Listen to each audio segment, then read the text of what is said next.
foreground into the midground and start applying colour in the exact same way as I did with the foreground.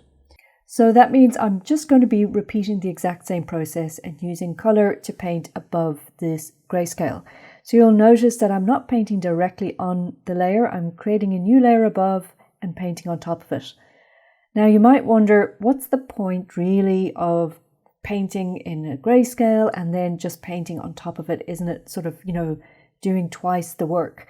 And hopefully by now you'll notice or you'll understand that that grayscale really is what's going to anchor and create the contrast in your whole composition. It may seem like you're doing the same work over and over again, but trust me, it really does help you to keep your entire painting in a cohesive and very strong look. So all I'm doing is painting and using the eyedropper tool to select colours from the canvas as I go, or even to select from my swatches over on the left. I'm pretty much sticking to one textured brush. I'm not really using too many different brushes.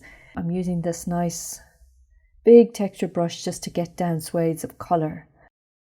So I want this midground to be really lit by the light, obviously. So towards the edges, I'll have some shadows and shading or some darker tones, but in the middle here, it's going to be a very, very bright sandy plain.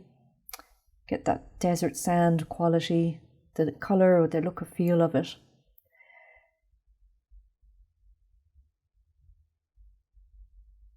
Now, one thing to note is that I will obviously be going back in and doing textures and details later. This pass is really a colour pass. So, you don't have to get bogged down right now. I'm not going to really spend too much time trying to create the look of grains of sand. This is more about, once I've gotten my tonal contrast down, I now want to get my colour tones down.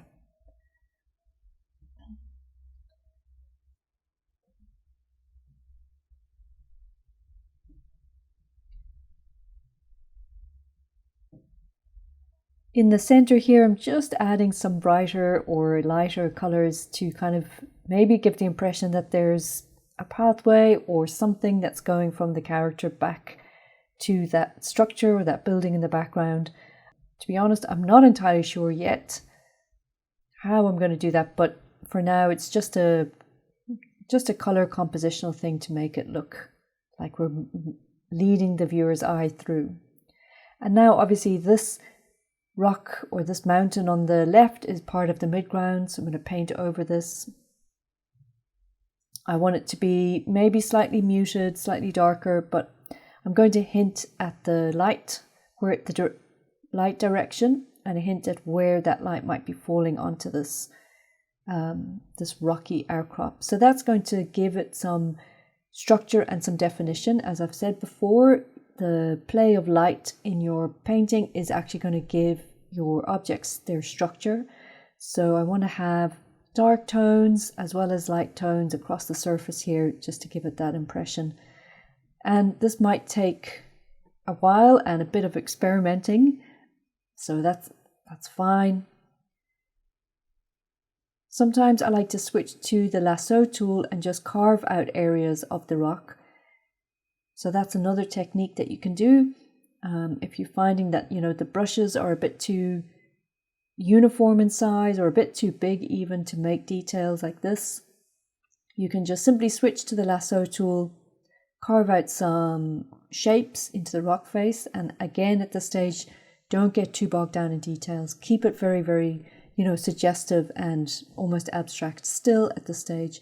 But it does help you to start defining what these shapes are.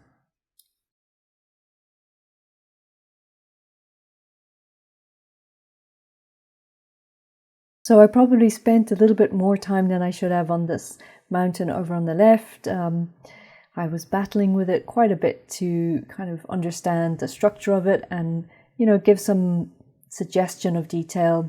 I think in the end it looks okay. It's a start, and it's certainly something that I'm happy with to move forward. I think it's going to look okay.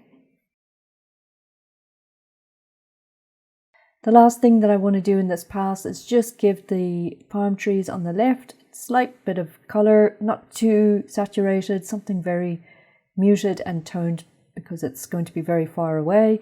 So I'm just using a very basic tone just to paint over them like this. You probably won't even notice it, but you know, it's enough to give it a bit more definition. And that's it. That's my midground color pass done. So all that's left is to do the background, and I'm going to move through it in the exact same way. So when you're ready, join me in the next video and we'll move towards completing our color pass on the painting.